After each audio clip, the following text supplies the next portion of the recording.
My name is Hallie Longus. I'm a senior in agronomy and the current president of the ISU chapter of a global student organization called the International Association of Students in Agriculture and Related Sciences, also known as EAS. And it's my pleasure to welcome everyone in attendance this evening, including the 56+ nations streaming this event through the EAS network. We would like to begin this event with a land acknowledgement. Iowa State University is located on the ancestral lands and territory of the Iowa Nation. The United States obtained the land from the Meskwaki and Sioux nations in the Treaty of 1842. We wish to recognize our obligations to this land and to the people who took care of it, as well as to the 17,000 Native people who live in Iowa today. As EAS president, I appreciate every opportunity to be involved with the lecture series, which I've discovered is unique to Iowa State. We would like to thank the Committee on Lectures, which is funded by student governments. A few housekeeping items. There will be an opportunity to ask Dr. Tufan questions. Please note that there is a microphone set up for you to use. Please do not use flash if you are taking pictures. If you leave before the Q&A is finished, please exit quietly and refrain from talking until you have left the room. A lectures program student worker will be to the side to swipe your student IDs if you're here for class credit. Swiping will not start until the lecture is finished. There will be a reception following the lecture, and I invite you all to stay for some refreshments. Finally, I'd like to briefly announce an upcoming event on Monday, April 4th. Timothy Wise will give the lecture, Eating Tomorrow, The Battle for the Future of Food. His talk will be at 5:30 p.m. in the Sunroom. All events are free and open to the public. A full schedule is available on the lectures program website. I'd now like to introduce Dr. Carmen Bain, Associate Dean of Academic Innovation for the College of Agriculture and Life Sciences. Dr. Bain, together with Shelley Taylor, the Director of Global Programs, and the leadership of EAS, has helped to organize this event.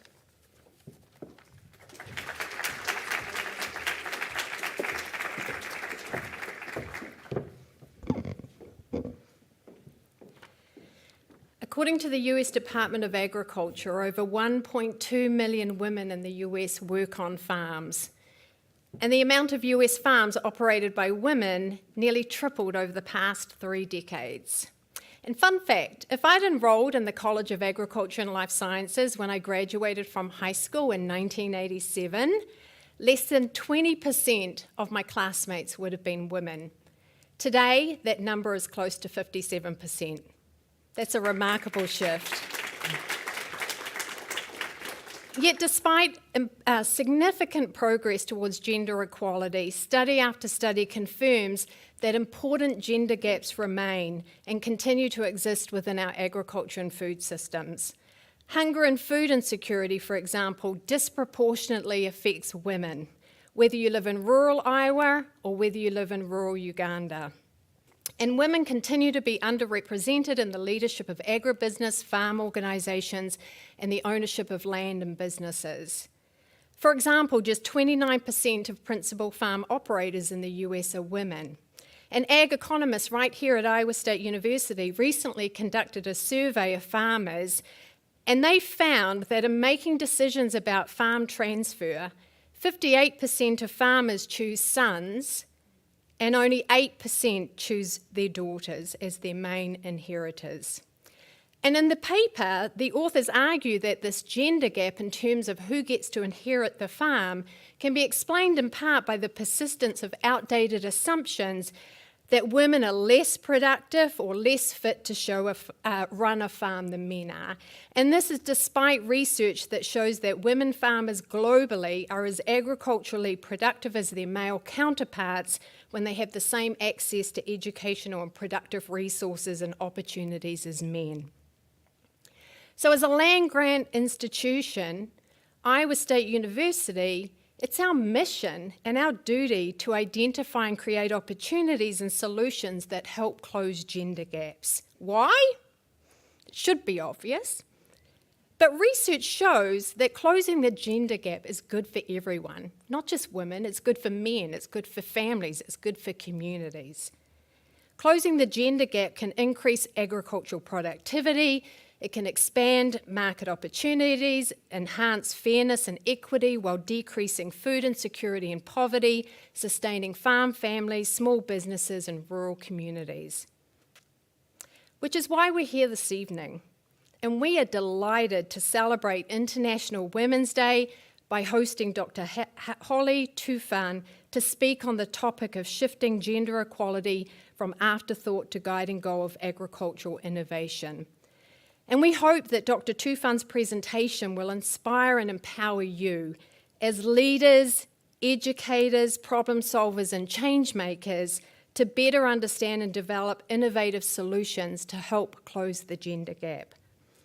So on behalf of the College of Agriculture and Life Sciences, I want to thank Cortiva Agrisciences, whose generous grant enabled Dr. Tufan to visit Iowa State. And I also want to thank our co-sponsors, the CAL's Office of Academic Innovation and Global Programs, our Global Resource Systems Program, ISU's Women and Gender Studies Program, and the World Food Prize.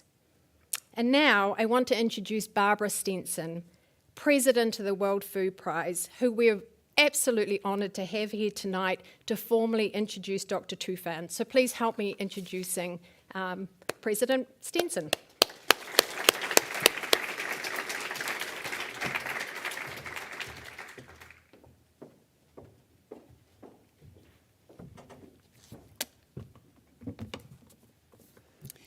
Greetings, everyone. It's wonderful to be here. I'm Barbara Stenson, as she said, president of the World Food Prize Foundation. I am new to Iowa, relatively new, only 2 years ago at the start of COVID, arriving to take on the responsibilities of the World Food Prize. We have 3 major programs at the World Food Prize, offering awards, sponsoring a full array of youth institutes, especially in partnership with the ISU here on campus with the Iowa Youth Institute, and also offering the International Board Dialogue. And I'm going to talk just a little bit about some of those. So thank you so much for the lovely introductions and for inviting me to this event. It's giving me just a wonderful opportunity to introduce our speaker and to recognize the important partnership that the World Food Prize has, both with ISU and CALS, but also with EOS. It's a really important day honoring not only International Women's Day that was earlier, but International Women's Month, and Iowa Women's Agriculture Day today, designated by the governor some time ago. So it's an auspicious time to be welcoming you here to Iowa. Over the last 10 years, the World Food Prize Foundation has partnered with the Rockefeller Foundation to provide a much-deserved recognition of young researchers and extension agents. These are people under 40 years old in their careers, as opposed to the World Food Prize, which goes to advanced career scientists and researchers and field experts. The Norman Borlaug Award for Field Research and Application, or the Borlaug Field Award, is an honor that we give to those under 40 who are applying science-based solutions at the field level with farmers, livestock herders, small business owners, and others to make their food systems work better. Our speaker tonight is Dr. Holly Ann Tufan. Holly received the Borlaug Field Award in 2019 for championing the incorporation of gender supportive activities within the global agricultural research community, and working across disciplines to ensure that women farmers and scientists are fairly represented in the lab, in the field, and at the table. Holly Tufan started her career in plant breeding and quickly distinguished herself as a wheat breeder. She worked with the International Maize and Wheat Improvement Center, CIMMYT, in Mexico City, and soon realized that creating and releasing improved crop varieties was really just not enough in her career. Agricultural researchers did not always take into account the particular needs of all the farmers, including and especially women. And so they often missed the mark in developing what new varieties met really critical needs of farmers. So to address this, Dr. Tufan started the Gender Responsive Research Equipped for Agricultural Transformation Project. Great, that's the acronym. And has since been conducting training and building the capacity of agricultural scientists in sub-Saharan Africa to conduct research that addresses both the needs of women and men, farmers. For this work, she was nominated and awarded the Borlaug Field Award in 2019 in Des Moines. Dr. Tufan is currently a research professor at the Department of Global Development at Cornell University. In her work with plant breeders, social scientists, and research institutions, she explores how agricultural research can positively contribute to gender equality and social inclusion. These are such prominent and prescient issues at this time, and it's just a really crucial time that we can see in the United States and around the world to be recognizing the tremendous impact of all of the impacts going on, the particular impacts on women. Through her research, she enables gender analysis of agricultural innovation while advocating for inclusive agricultural research by challenging both the power and the norms of the overall research ecosystem. In addition to the GREAT project, she's a leader in several other programs, including Nextgen Cassava and Cassava for All, so you'll have to ask more about that. Holly also serves as Associate Director for the Feed Future Lab for Crop Improvement. And this morning, well, the lab, where is that based? You'll see. Yeah, okay. So also ask more about that. This morning, the World Food Prize hosted a lively digital dialogue, a panel of experts, including another Borlaug Field Award winner, Charity Mutegi, who the session was titled, She Who Provides. And this group talked about the impacts of COVID, climate, and conflict on women and solutions that women need in the face of all of these challenges around the world. So there's a recording of it available on our website. You can also see it on our YouTube channel. It's a 90-minute session, engaging discussion amongst these experts. So if you missed it this morning at 8 o'clock, tune in. I can't think of a better way to end this day than with Holly's lecture tonight on the topic of shifting gender equality from afterthought to the guiding goal of agricultural innovation. Holly?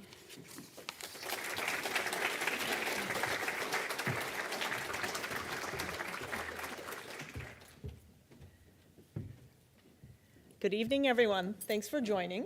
And thank you to all the organizers for making this event possible. So I'll spend a few minutes to thank the sponsors and the organizers to really acknowledge all the work that's gone into holding this event.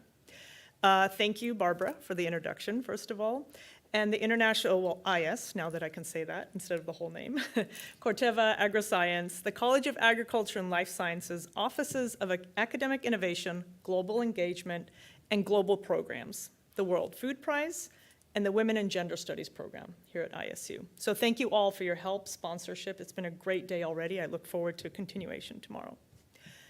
So today, I'll be talking about something that's just really my passion. And this is how can we shift gender equality from being an afterthought, which is kind of what happens globally right now. You have gender integration into agriculture research. How can we flip that on its head to make gender equality the actual goal of innovation? So I'll be speaking in broad terms what that looks like and some of the work that I've been doing in this space. So I thought I'd start with the big picture. Why are we all here? You all know about the Sustainable Development Goals. There's 17 of them, and gender equality is a standalone goal within those 17. But arguably, and research shows that all of the other goals really do depend on gender equality first being addressed. Because without addressing gender equality, you'll only have limited ability to address the other 16 goals. So it's not a standalone goal. It should be a goal that cuts across all of the other goals. And by all measures and indicators put forth by the UN, despite incremental gains, we're behind on all the gender equality goals. So it's really a space that hasn't had a lot of improvement or attention, despite years and decades of investment and work. Let's take two of those goals to focus on first: no poverty and zero hunger. So for both of these, it's really important to address gender equality because women are absolutely critical to food security. They play multiple roles in agriculture, and they're the backbone of rural economies. And in rural economies, women really carry what's called the triple burden in terms of their home and care duties, balancing that with agricultural production-related duties, and community roles. So really, they have so much work that goes into keeping rural economies running and effective. Yet women really face systematic barriers and discrimination that really hold them back and restrict their ability to take care of their families, and they're rendered vulnerable to food insecurity and poverty. For example, women have fewer years of formal education globally. This is a pervasive problem. And it's not just formal education, it's extension resources, it's knowledge resources, just being able to network and access all the information they need to be effective farmers. They hold just a fraction of land globally, and this is again true everywhere. Land ownership is very few women really own land. And they have less access to finances, credit, markets, but also seeds and fertilizers and critical inputs. So these are just kind of few examples of what this looks like for agriculture in terms of gender inequality and the barriers that women face. And overall, Dean Bain also talked about this leads to a productivity problem, or what's called a gender gap. So plots managed by men are 20 to 30% more productive than plots managed by women. And all of this collective barriers and discrimination really explain that gap, because they cannot be effective with the current barriers to their effectiveness. And in explaining these barriers, and these are not unique to agriculture, they're not unique to rural economies, they're not unique to lower and middle income countries, these are what we call gender-based constraints. And they can really be explained by a multitude of factors. So if you look here on the top left, we talked about access to assets. So women have less access to assets across the board. But you also have things like beliefs and perception. What that means is, what are the gender norms around who can actually be mobile? What's expected of a woman? How can she act? So these kind of expectations of what it means to be a woman and what that looks like in terms of their life abilities. But also you have practices and participation. You see a lot of literature on women not being able to access some of these networks or opportunities because they have limited time, limited mobility. So it's all of these factors that are kind of coming together to cause these problems. And on the bottom right, you have the more official institutional barriers, for example, the land ownership. That can be a legal barrier. It could be laws and customs that are holding them back. But I really like this figure because it also shows you in the very middle, in this complex web of problems and barriers, is power. Because at the end of the day, these are power structures that are perpetuating a lot of these problems. And the interesting thing is, gender relations are power relations, so this makes sense in a way. And challenging those power relations and power structures is the only way to really make progress. So addressing gender equality is not just about being effective. We know that if women were as effective as men, closing the gender gap can have huge implications for poverty alleviation and hunger alleviation. We know that. We also know, as Dean Bain alluded to, outcomes are more effective in terms of health, education, sustainability. You have these multiplier effects. Investing in gender equality is not just about agriculture. It has a lot of other effect for community and household level interventions.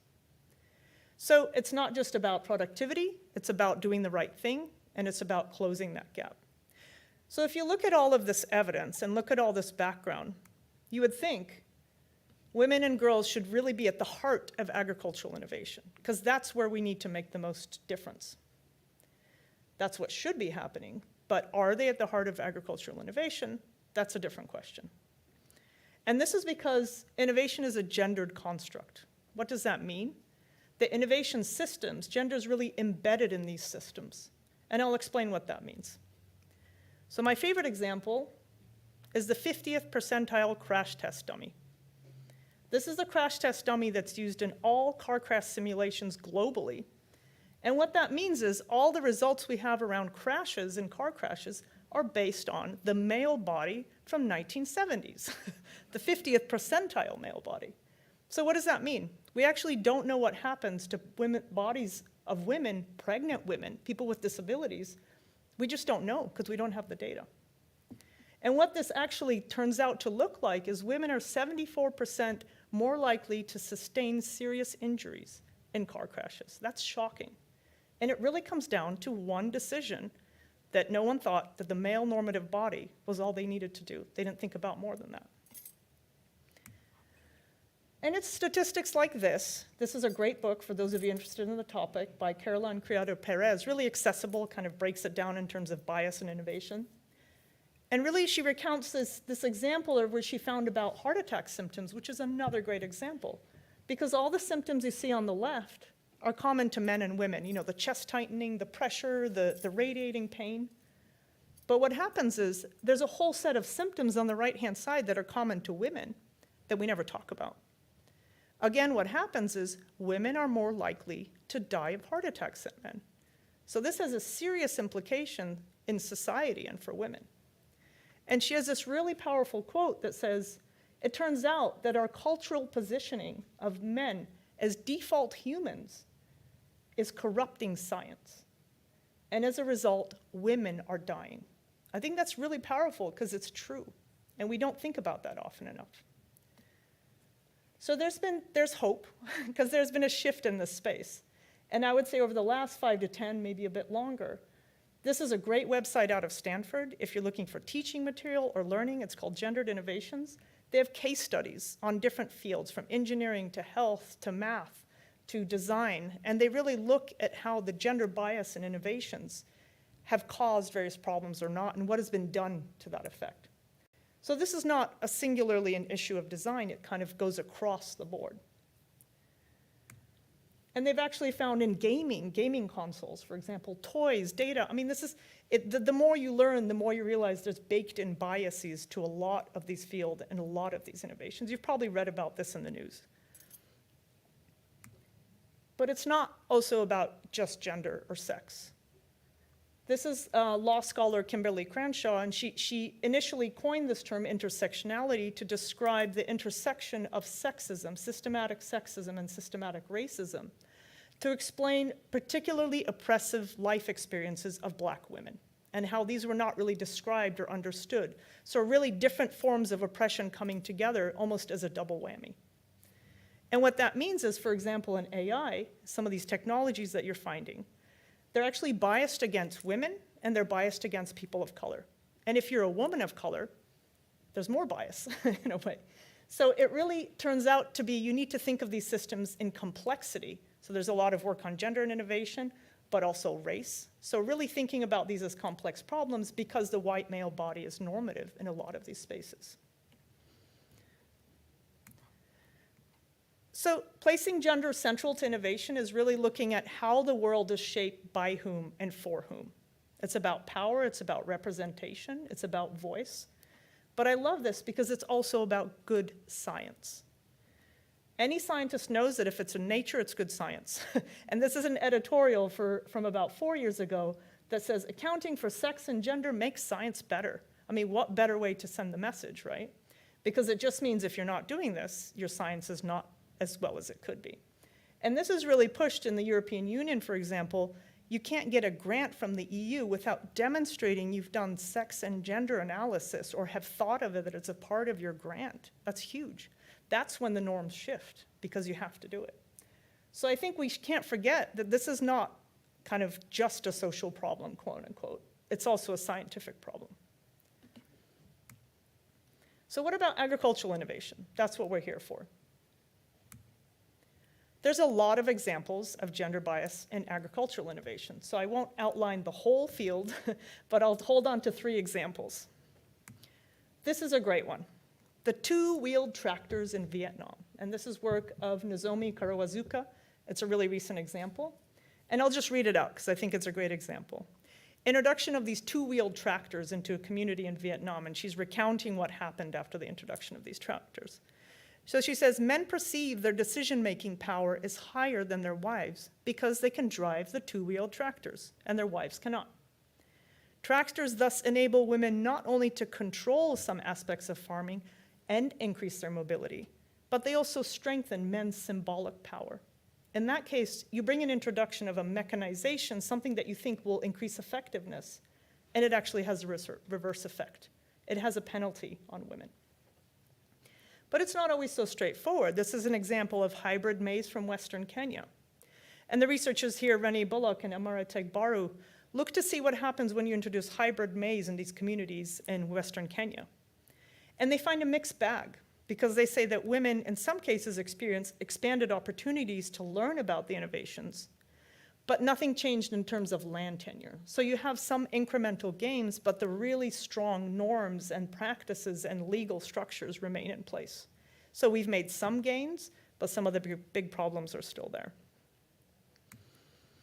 And my favorite, because it's related to plant breeding, is this example of Nerika rice. These are improved rice varieties, and this is a story from Uganda, where this great high-yielding rice variety gets released in Uganda, and these are researchers, this is Johanna Bergman-Loden's work, where she goes into the communities after the release and does really deep qualitative work to figure out what's actually happening after adoption. And she's got this great story of women reporting increased burden for labor for them and their children because the birds attack this rice more than their traditional varieties. So they're spending hours and hours of day chasing birds. And this is really inconvenient, obviously, for them. But also this type of rice tolerates, there's more weeding involved with this type of rice. So they're also spending a lot of time weeding. So on the surface of it, if you look at that first line, the claims around the rice is it increases incomes, great. It's high yielding, it increases incomes. You scratch below the surface, who's actually paying for that? Women and children are spending a lot of time making that possible. So really taking this, my work really centers on this question: how can crop breeding specifically, as kind of a case study of innovation in agriculture, how can the process and outputs together positively contribute to gender equality and social inclusion? So how can we make that happen by design and not by chance? And I love working in the space with plant breeding because plant breeding, in its essence, is the genetic improvement of plants for human benefit. This is how it's described. Yet ask a lot of plant breeders which humans and what kind of benefits, and they'll run quickly short in explaining that. So I think it's interesting that the stated goal of the field is this impact, yet that impact is very ill-described or really not baked into the system. So I'll go through a series of sections in what I see as important interventions to make this happen. First of all, programmatic level as a field. How can we make gender equality central to crop breeding programming, kind of at the institutional or program level? I've been involved for about 6-7 years with the CGIAR, what's called the Gender Breeding Initiative. This was a group of us, I'm one of the only people outside of the CG, looking at this question of how do you actually integrate gender into crop breeding? So these are gender experts, they're sociologists, anthropologists, but also breeders, agronomists, and pathologists coming together to think about this question. And one of the first things we did, don't worry about reading this, is look at a breeding cycle in its totality and try to find intervention points. At what point, what decision-making point in a breeding cycle can you make decisions that would yield more gender responses or impactful results, right? So really breaking down a generic cycle was the first thing we did, and really finding those intervention points based on evidence, but based on new thinking as well. We've also developed really interesting tools. This is called the GPlus Tools. What this does is you take a product profile in plant breeding, for those of you familiar, this really describes an ideal variety you want to breed for in terms of what traits are there, at what level, and what are your targets. What this tool does is break that down to say, for each trait, what do I know about it? Are there any potential harm or positive benefits? So it's really systematic analysis of breeding goals and tying that back to literature. And if you don't know, that helps guide future research. So what do we really know about what we're breeding for, is the question it's asking. We also curated a great kind of review of what's available in the CG in terms of gender-responsive breeding to pull out successful cases, because it's important to present evidence to breeding programs that if you do things differently, you can have more impact. So for example, and for maize in China, just including women in participatory breeding activities increase their networks and choices of action. And the second, this is actually engaging women to process sorghum varieties to feed back to the breeding programs, and also having women participate in seed production activities, had these really strong shifts in the breeding program in terms of what is being bred for. But also women were able to diversify their economic activities by being seed producers. And this last one is my absolute favorite. This is Syria, barley in Syria. And this is Alessandra Gali, who did this work when she was doing participatory breeding again for barley. Women's involvement just in that breeding activity suddenly made them be recognized as farmers, whereas before they were spouses of farmers or farm labor. So the label of farmer, it was one of the first times they felt that label as a farmer. And that was really transformative to them in terms of their social status within the community. So these can be really powerful, and these are just plant breeding programs. So this is to say, if you do what you do well, you could have positive outcomes, right? If you do it well and intentionally. So for the Innovation Lab for Crop Improvement, we're taking these ideas and distilling them, but also adding layers of complexity, because it's not complicated enough already. So we look at youth inclusion, resilience, nutrition, and inclusion more broadly. So we say, okay, if we want to have these broad outcomes, because a lot of plant breeding programming kind of claims outcomes in these spaces, how are we actually substantiating those? So how can we prioritize what we're doing to really have positive impact? And we do this through what we're calling priority setting, because these are big level decisions. One thing that I'm really interested in now is, at the systems level, who decides what's being bred? And if you kind of start on this informal journey to ask breeding programs about this, it's not clear. There's a lot of donor interest. There's like, oh, we get this grant for this type of variety that we're developing. There's national priorities. There's the priorities of the program. So it's kind of this fuzzy space in terms of, at the macro level, who's deciding what's being bred for. So we're really trying to break that down. And we do this with different programs across the globe, really doing deep dives with each of these programs to break apart their priority setting processes and bring in new methods to be able to do that more intentionally. And my favorite recent work is coming back to this issue of power in the middle. One thing we're doing now is starting off this piece of work looking at, how do power dynamics inbreeding teams and institutions affect interdisciplinarity, especially the experiences of social scientists. And this is coming directly from lived experiences of a lot of social scientists I work with, and I've witnessed a lot of this, that even if you have an interdisciplinary team, the social scientists are often not taken seriously, the data they present is not taken seriously, they're not valued. So there's all these kind of power dynamics that happen, and yet we don't talk about them. Right? We just kind of assume you get people in a room and everything's fine. So we really want to break that down a little bit, because this helps the programs realize what they're doing and correct for it. So it's kind of documenting what's happening. This is a lot of the work I've done over the last 8 years with a project called Nextgen Cassava, but what I really believe in, you can make macro level changes and different ideas, but operationalizing is another thing. So I've done a lot of work on methods development and tools development to really bring together these different fields to help guide breeding programs. So I'll just briefly overview some of the work we do here. This is the Nextgen Cassava project. It's a Gates Foundation and Foreign Commonwealth and Development Office of the UK funded. We do work in Nigeria, Tanzania, and Uganda. So it's a cassava improvement grant. But my work there really is under what's called the survey division, and our task is really to help the breeding programs set their targets. So they should be actionable and meet diversity and demand. So setting out on this, we really needed something more than surveys, obviously. So we set aside this kind of 3-part methodology. The first is what I like to call trait descriptors, and I'll explain that a little bit. So this is really open-ended research. You go into communities and you do really intentional sampling. It's mostly qualitative. And you ask actors along a value chain to describe their ideal cassava variety in their own words. It's really open-ended. You just kind of capture broadly what's happening, what do people want in their own words. And we use a methodology from the R2B Foods project called gendered food mapping, which kind of brings together food scientists, economists, gender experts to kind of build these really interdisciplinary methods. And we applied that to really get these narratives. But breeders are quantitative scientists, so they really like data. So you need to kind of take that and then triangulate with some quantitative research.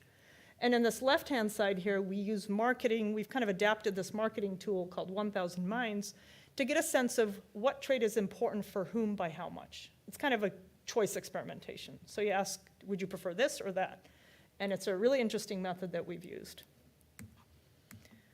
And then what's really interesting is you take what you have people tell you what they want, and then you test that on farm. So then we use a methodology called TRICOT, which is an on-farm testing method, to really see if people are describing certain traits being important to them, are they actually making choices in line with that information? So we're kind of fact-checking it in a way in farms.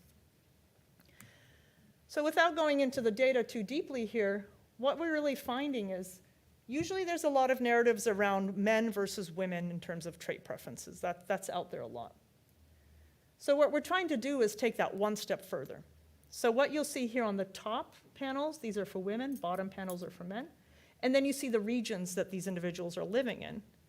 And then the poverty level of the household, as well as the food security level. So we're taking a really complex analysis. This is kind of a heat map that shows you the relative importance of these traits.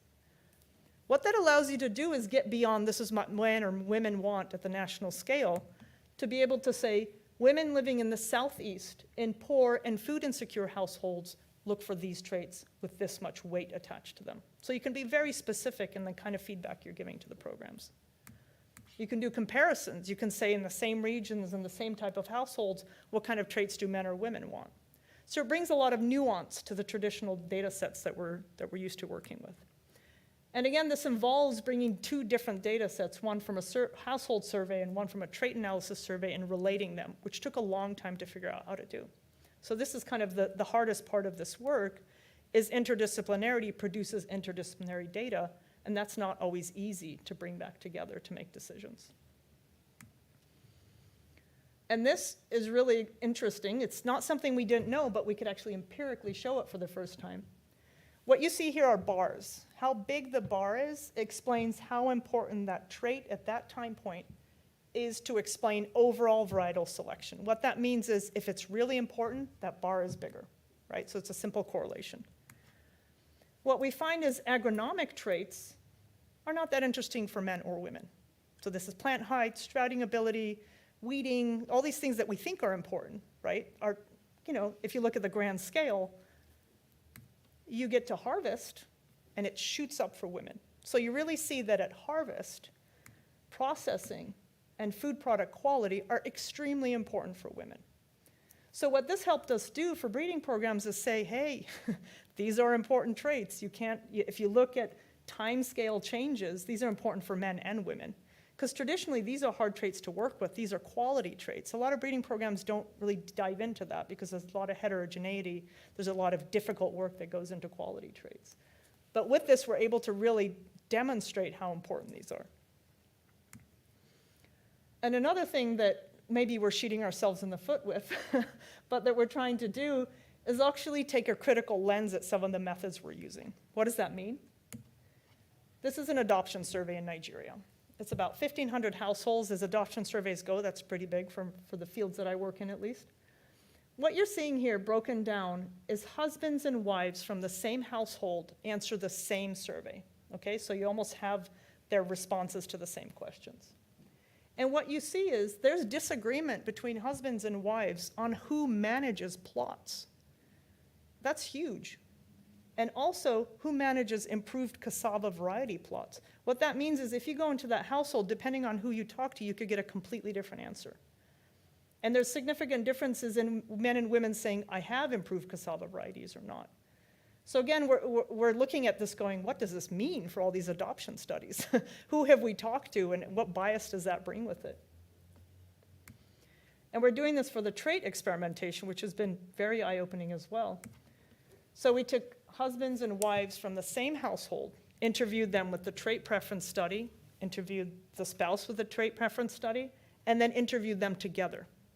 The hypothesis is you try to see whose preference is kind of dominant in that joint interview. Is there a negotiation? And we thought, at least I thought, the men's preferences would be kind of reflected in the joint interview, right? But that doesn't happen. You almost get this averaging out. So what that means, again, is depending on who you ask and how, you'll get different trait preference rankings. So again, this gets us questioning methodologically, how are we doing these studies, and can we do them better? And just briefly on this new project, because I think it's really exciting, we're starting this project with the Feed the Future insect-resistant eggplant project in Bangladesh. And Bangladesh is a great country to work in for women's empowerment. They have a rich history and a lot of interventions, but also data from what's called the Women's Empowerment in Agriculture Index. These are kind of country-level indices that were produced by IFPRI. Bangladesh is one of the darling countries that have been working there since 2011. So we have years of data on women's empowerment and how it changes over time, district level and national level. So on top of that, what we're trying to see is, as these BT eggplant products get released, what are the effects on women's empowerment? What are the effects at the household, but what are the effects kind of macro level as well? This just started, so I don't have a lot of results other than the baseline. And here, the intensity of the blue shows the level, the higher level of gender parity, which means women are more empowered, in short. So from 2011 to 2015, you get this increase in women's empowerment globally. And we can explain this by different things. We've talked to kind of experts that work in the region. What we can do is overlay the triangles or where the BT eggplant have been released. So we almost have a baseline for women's empowerment and how it's changing in those release sites and what will now happen with further releases. So it's kind of bringing together release of a biotech product together with women's empowerment trends to see how those intersect or interact, which is really exciting. At the other end of things, we have the design, we have the systems, we have the traits. At the other end, you have seed systems. Equally important, especially for gender. There's a history of work that shows seed systems are notoriously gendered. There's formal, informal systems. Women generally engage in informal systems. They don't have access to the same networks to improve seeds and so on and so forth. So we started this project called Mahogabora Cassava for All. And it's a collaborative project really focused on Tanzania for cassava seed systems as a model. We work with the Tanzanian Agriculture Research Institute, MEDA as an NGO, IITA, and various other partners. It's a really interdisciplinary, interesting grant. The heart of it is really looking at seed system interventions. There's a lot of seed system interventions happening in Tanzania as well. And in Tanzania, they've been rolling out, there's a big Gates grant that's doing this, and there's been 3 years of intervention, now there's another 5 years. They're building what are called cassava seed entrepreneur systems. What that means is you have community-level seed entrepreneurs, these are seed producers at the community level, that get recruited, trained, supported, and really kind of become the extension arm of the cassava seed system, right? So they're community-level seed multipliers, so to speak. But there's a model that they're applying to do this. And it's really interesting because no one's really thought about what are the gender implications of doing these models. So what we're doing now is breaking it apart. We look at all the selection criteria, we look at how they're supported, we look to see how the training is held, and we use this framework called Reach, Benefit, Empower, Transform, which is really interesting because we always think it's not binary, gender equality in some ways, or women's empowerment. So this framework really goes from reached, which usually happens in agriculture research programming. Women are included. They're simply there. They're in the room. Benefit implies that their participation has some positive benefit. So they've participated. It's good. Empowerment means they not suddenly, but they have strengthened abilities to make strategic life choices. So in participating, something has changed for their lives, right? They can suddenly make decisions they couldn't make before. And transformation is the gold standard where you actually have lasting changes in gender norms. What that means is if women were not able to be mobile after an intervention, maybe they gain mobility. And that stays because that community level gender norm has shifted. So we're applying this kind of lens to all the steps in that project to say, at what point are we really reaching women, benefiting them, or have potential to empower them, and what do we do to make that happen? Okay, coming into the last part here, this is my labor of love, the GREAT project. So I'm going to talk a little bit about researcher competencies, because when I started in 2012 really working in this space, I asked everyone I knew about a gender training program for breeders. There was nothing out there. So it fascinated me that there's not even opportunities, even the best intending breeder, there's no way for them to actually get trained or learn and understand what they're facing. So we kind of started this journey with Makerere University in Uganda. Margaret Mangeni is my co-PI on this. And we really came together as two institutions to ask this question, how do we build a gender training program for crop breeders specifically? Let's start there because that was a real need that we were both seeing. And I'll give you kind of central tenets of the project and go over it a little bit. But I'm really proud of this because we came together as an institution. A lot of the trainers at Makerere, the training is held in Uganda, so it's really grounded and embedded at the university there, which gives it a lot of potential for institutionalization and continuity because it's not really project focused, it stays at the university. We've had about 260 people trained over this over the last 5 years across the continent. So it's sub-Saharan African focused, and 80% of the participants are National Agricultural Research Institution researchers. They're not CG researchers, they're not from universities, they're from really where the research is happening. So what we do, if you introduce a theory in a short-term professional development workshop, you have to show how it's applied. So a lot of it's very practice-oriented. Any concept we introduce, it gets applied. Because that's what we've seen really works with working professionals. They need to know how to apply what you're teaching them. We spend the first 2 days on really difficult conversations, talking about internalized biases, positionality, power, self-realization. What does it mean to be a man in a room, a senior man? Whose voice do I hear? Really having people critically examine their own power and position. And that goes a long way. You get some resistance, you have difficult conversations, but once they see that some of the decisions they've made or some of the patterns of behavior they have are really rooted in deep-seated stereotypes, for example, they're open to change. We spend a lot of time in interdisciplinarity because the teams have to join together. So you have to have a biophysical scientist with a social scientist, and they have to work together. And for most of them, that's never happened before. So there's an element of they don't even know how to talk to the sociologists or the economists. But we say, okay, you need to come up with a question together and go to the field together. And that really helps them appreciate one another a lot more and kind of be able to talk.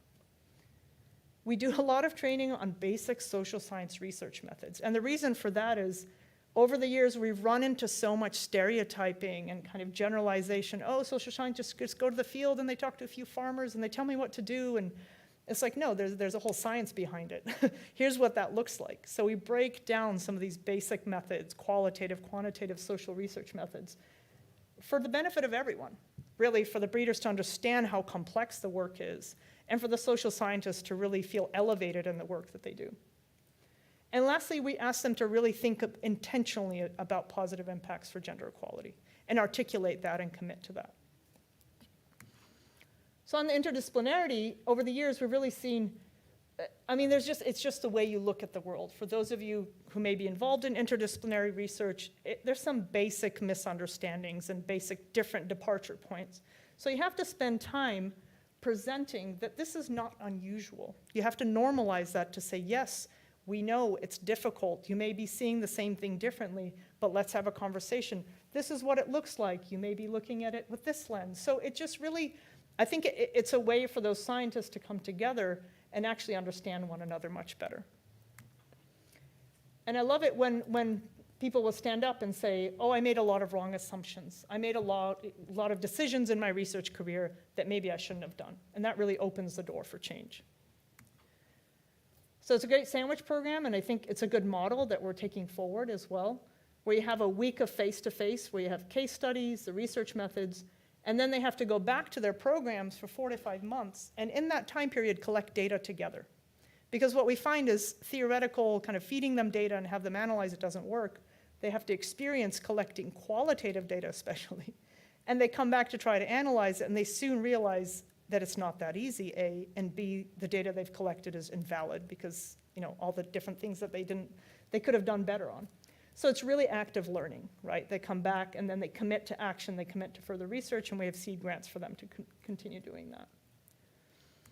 And really look at kind of the knowledge, ability, and desire for kind of the social transformation. How do these 3 pieces come together? What kind of knowledge do these individuals need to learn? What abilities do they need to have? And what desire do they come from for making change? So really breaking those down in terms of the learning outcomes as well. And I just want to end on thoughts because I've been thinking about this a lot recently. I've been asked about it. These parallels, a lot of the work that I presented to you is focused in sub-Saharan Africa, global development oriented. But what's actually happening in the US? And there's people in this room that do this work much more deeply than I do. But I think it's really interesting to think about those parallels and not take them for granted. So we were just talking about this at dinner, the census data. So looking at local trends, for example, local meaning US context in this talk. BIPOC farmers own only 2% of farmland in this country. They generate less income. They grow what are called specialty crops or other crops, not your mainstream crops. Depending on how you look at the data, maybe it's 17 or 21, but 17% of farm owners are women. They, again, generate less income. They have less access to resources and credit. And there's documented interesting studies on inequalities in agricultural science careers for women and how they feel they belong in those fields. Does that sound familiar?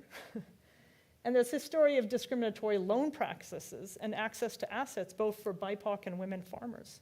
And this is exactly the same trends we look at globally, and they're right here at our doorstep.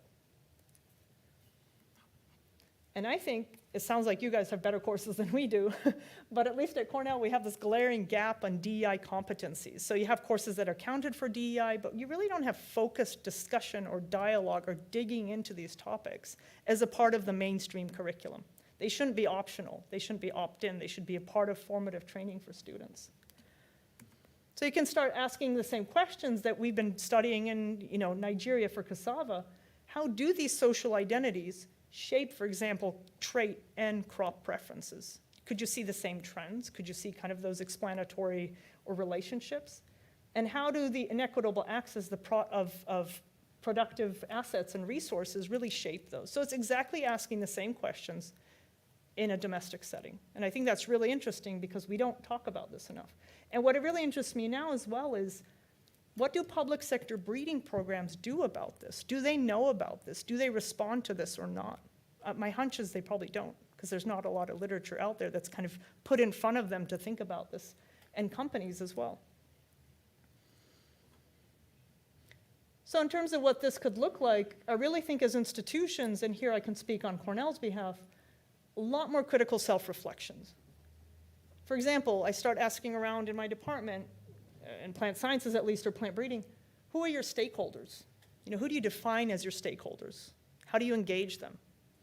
And it's not clear, right? It's breeder to breeder. There's some inherited networks, there's some inherited stakeholders. And how do those stakeholders drive your priorities? It's again doing the same thing as looking at our systems with a critical lens. And I also find a lot of times we don't have trustful long-term relationships with historically marginalized communities. We really don't. We don't do a lot of work in service of those communities. We serve the greater need or the income, right? So what does that mean? These are really, and I know a lot of people working in this space in extension, we need to do more trust building, especially with those communities. And also in terms of how Leah Penniman describes it, ensuring ownership of project and results by those communities. That's really important. So it's not just researching communities, it's researching for and with them. So that's a really different way of looking at it. And again, for the student experience, institutionalizing some of these competencies to think about diversity, equity, and inclusion, but also instill a mindset change in terms of how important these issues are and what it means to be a farmer innovator, for example. How do we respect the innovation that's actually happening on farm by farmers? So the way I look at it, it's really time for a paradigm shift. So I think we need to move beyond safe discussions around gender equality, at least in the ag research space, because we do have a lot of safe discussions, and really think about how do we challenge the gender norms? Some of the things that I was showing, how do we lay this in front of the programs to say, how are you going to deal with this? What does this mean for you? In terms of power relations, gender norms, and social justice orientation. And the way I look at it is, oftentimes I get feedback from breeders that say, it's too complicated. There's too much going on. I don't know what to do with this. And I'm like, you work with genetic diversity all the time. You know how to handle genetic diversity. This is social diversity. This is something you can handle if you really think about it, right? So I think we need to value that diversity as much as we value plant genetic diversity. And then we'll start seeing more attention and really this shift. Because right now we're doing integration of breeding into breeding goals, integration of gender into breeding goals, so we're kind of bringing a gender lens into what's already happening.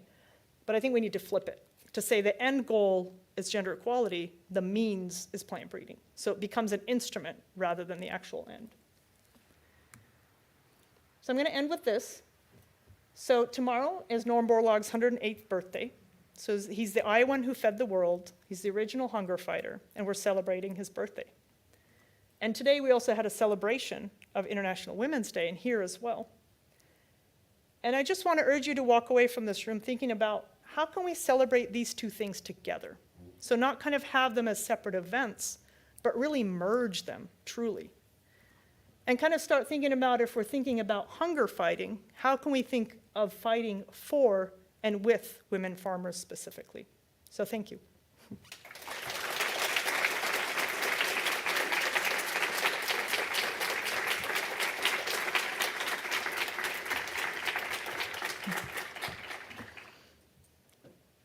questions?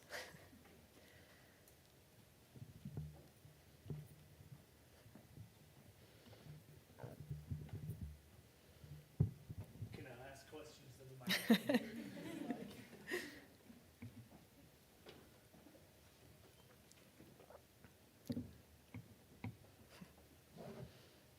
Can we actually take that and take Oh, yeah, absolutely. If you want to walk around and get a second.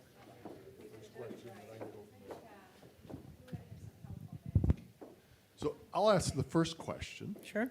So what does Cornell University senior leadership do to help to instill this type of thought Yeah. in the general research across the university, not just in the plant breeding in which you do Yep. yourself? Great question. Not enough, but more is happening. So right now, we're going through a process of a cluster hire, a diversity and inclusion cluster hire, which that means is across, the 20-odd departments in CALS. There's 6 faculty positions that are going out where people are being hired that specifically work in diversity and inclusion only, like that's their central research focus. So once you start hiring people that normalize this work and kind of bring them into the mainstream, I think that's when things change. And there's kind of talk of more of those kind of hires happening, but it's definitely not the solution. I think we could do more curriculum-wise, and that's not happening as much as it should. I think you have the same system here where you have diversity credits, and courses can be accredited as diversity credits or not. But I think we need courses on DEI that are mandatory. So that needs to happen, I think, across the board. So not enough, but hopefully more soon. Yeah, thank you.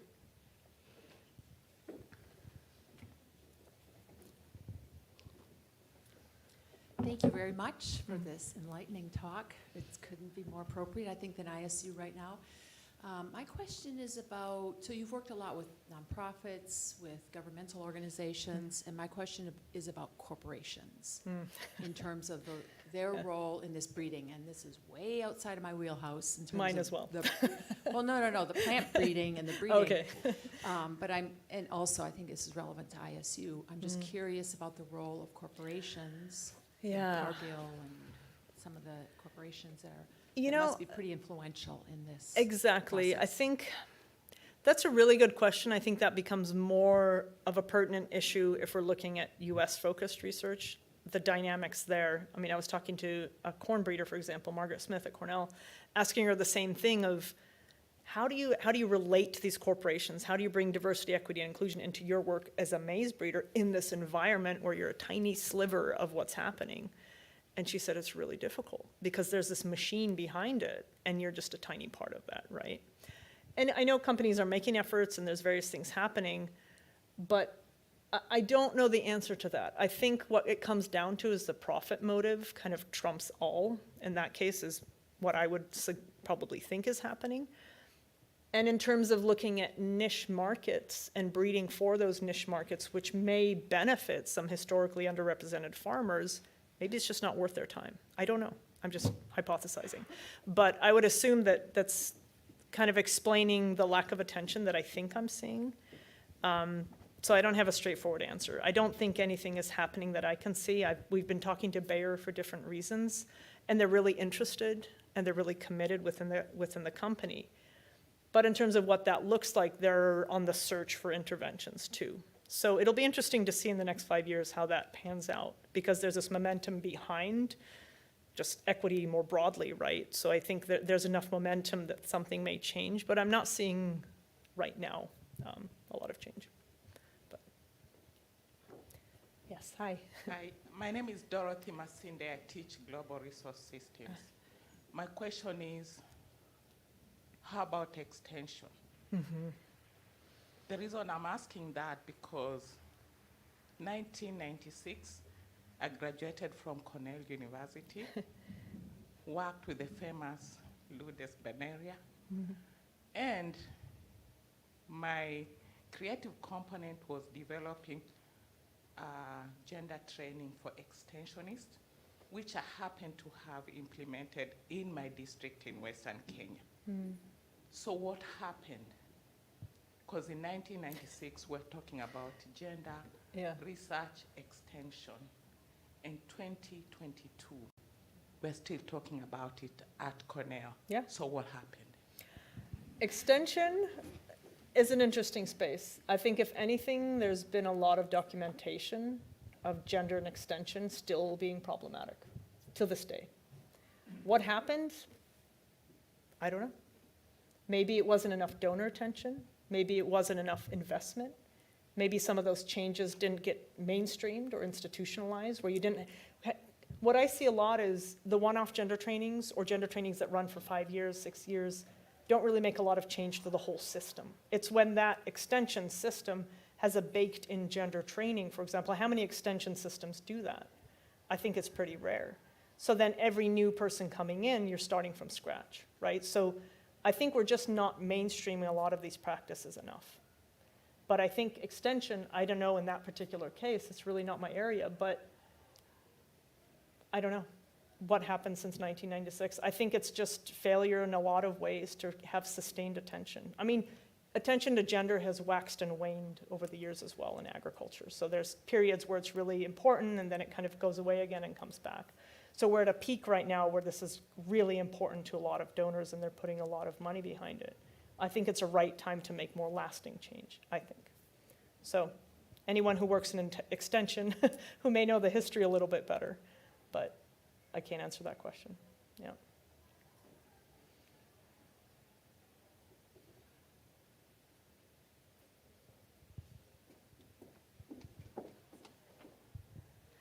Hi, what advice do you have to young females looking to pursue leadership positions in agricultural fields when these biases and boundaries still exist today? Yeah. I got that question a lot today. And it makes me hopeful that it's being asked, but also really 2022 and we're still having these experiences, that kind of kills me. So to say, I mean, the advice I give is kind of, we all have, especially as young women working in these fields, a lot of imposter syndrome, a lot of internal voices that are like, oh, you know, you can't do this or whatever. What I try to do is check that, catch it, hold it, and don't let it take hold. So really recognizing when you're feeling some of those feelings or thoughts bubble up, because everyone is experiencing that. So recognizing that it's not just you. A lot of times, I think early on in my career, I took things personally as well, right? You think, oh, it's just me, I can't succeed, I'm not doing this right. It's not personal. So first of all, saying it's not me. And then second of all, I have legitimacy to be here. I have something to say. I have something to contribute, no matter what people may be saying, right? So really, and work in groups. I love sharing experiences with other women because it's often like really empowering to see, again, you're not the only one. Other people have good advice. So really talking about it and having a more collective. And then today there was great examples of people sharing those experiences with their male colleagues and their colleagues saying, I had no idea. And that's when things change because they may never do those things again because they've suddenly realized what they had been doing. So I think naming it and talking about it is difficult but necessary. And also I find that having, I work through people sometimes, having senior male influencers and gatekeepers who change those norms, right? Because me saying it over and over again often doesn't resonate as much as someone that goes, yes, we need to do something different here, and suddenly everybody takes notice. It's really sad that we still have to go through men to do this, but in a way, then you can have more space, right? I think we never underestimate sometimes those champions and those people who can really help you. So lots of different things, but I guess start with, making sure you're not feeling like you don't belong there. That's really key. I think I can speak loud enough, actually. First of all, thank you very much. It is very interesting research, and I really appreciate your perspective, especially you are a plant breeder, getting into social aspects, and generally, sociology has been always othered. Exactly. I have worked in the development field. Often, if you say you are a sociologist, why are you here, basically, right? Often they hire like agronomists and all these. So thank you very much. There's a recognition that you want to have sociologists also in your team. My question to you, you talked about the methodology, and you have traveled a lot. Thank you, especially in sub-Saharan Africa. So, methodology, when you say like survey design, how confident you are, the data you are collecting, are actually coming truthfully, because Yeah. I have personally experienced fatigue in development sector. People are too tired to respond because every day the villagers are experiencing Yeah. people coming to their villages for data collection. So how do you really be confident the whatever sources you are collecting? First of all, that. The other one is actually, so are you satisfied? Some of the programs they are launching, oftentimes the development agencies want to have programs that are very closer to them, that are accessible to them, unfortunately. Because I'm telling you it because there is a nutrition lab also, I think, Tufts University. So I attended a webinar and I asked question, for example, in Nepal, they are doing survey about nutrition issues in some of the relatively closer areas to the markets. So I asked the question, how can you really generalize? You have not gone to Humla, Karnal it is in the mountain, and you are generalizing. Yeah. They didn't answer the question. So that is my problem. So I don't know if you have Yeah. any answer for that or if you are careful about that. So I would Yeah, appreciate I mean, in this space, I rely on the expertise of others. And I think that's why the interdisciplinary work, I love to work in teams, right? And I work a lot with really good people, very careful in survey design. So, and doing that with a kind of a feminist lens as well, like who are we talking to, how are we talking to them, how are we framing the questions, all of those go in really carefully into everything that we're doing. We don't do things perfectly, obviously. But I think some of the methodological pieces I showed you, those differences in preferences and adoption really threw me off because I thought, what are we actually collecting here? But it's an opportunity because knowing those, now I ask myself, do we need like triplicates? Do we need the men and the women and the joint all the time to really see how that plays out? I think there's room for more innovation in the method space. What I often see is some of the work that we do, especially with the national programs, the social scientists in a lot of the sub-Saharan African national programs are mostly economists because impact evaluation, adoption studies, the economists mostly do that kind of work. Sociologists are almost impossible, or anthropologists. So often a lot of these surveys are designed with that kind of economist training, right? And so we spend a lot of time with those economists saying, okay, what is your sampling frame? Who are you talking to? You're not just gonna go to the village, lead and ask them to give you 10 names because there's a lot that could happen at that stage. So the training goes into those design stages a lot of times. So we spend most of our time on that, actually, just good research design. Am I confident? I mean, I think, of course, there could be. One interesting experience we did have in Nigeria, we did a lot of qualitative work, and then another project did more qualitative work in the same regions, different outcomes. So there it was like, oh, okay. And then we had this situation where it was like, okay, there's no validity or better or worse in these. We just have to take them as totalities and treat them as kind of a puzzle, right, coming together. So I think there's no easy answer to your question. I think we need to try to do better. I see a lot of room for improvement. And again, this is coming from a non-specialist working with those specialists as I'm kind of learning this too. But I think once we do those basic things better, I think some of the data will be better. And we may learn more than we have historically. Yeah, definitely. Yeah.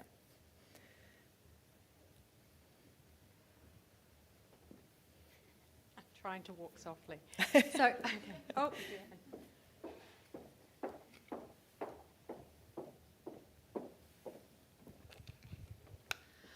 So I was kind of wondering, you talked about the different levels of progression in the benefits, and I was wondering how often when you do actually see a positive change in the perception and social standing of women, how often does that actually last long term?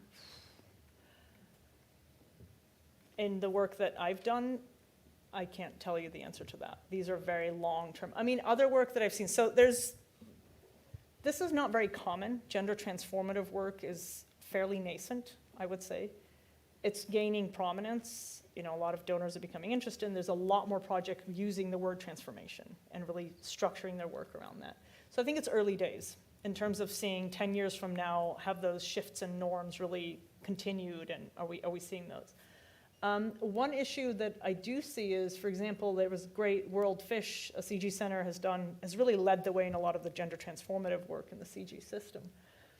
talking to experience of scientists there, they talk about the challenges of that because gender transformative work is very long-term, right? You need like 10 years minimum. Project cycles are 3 to 5 years.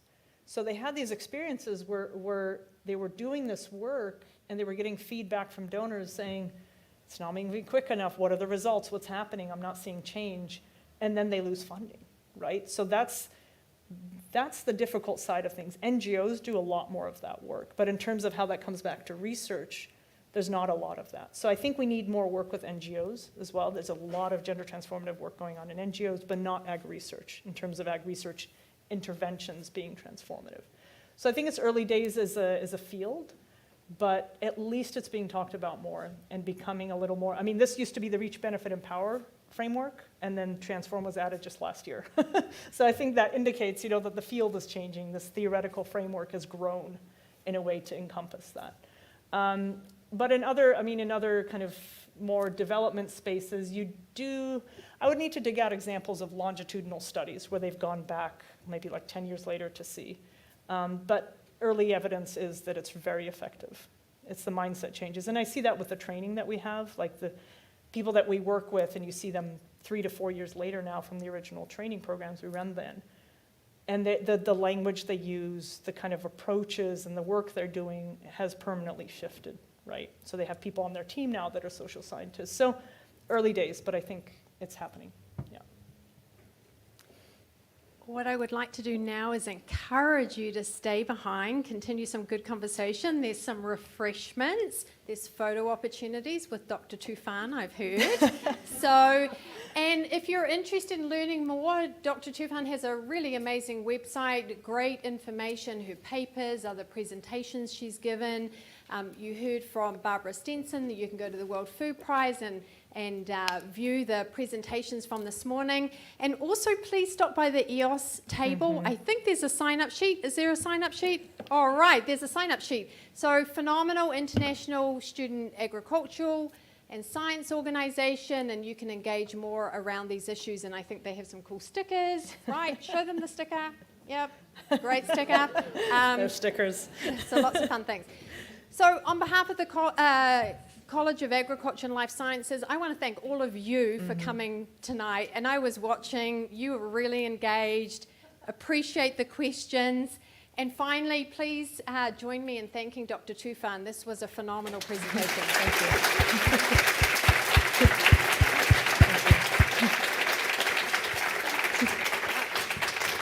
you. So refreshments. Refreshments.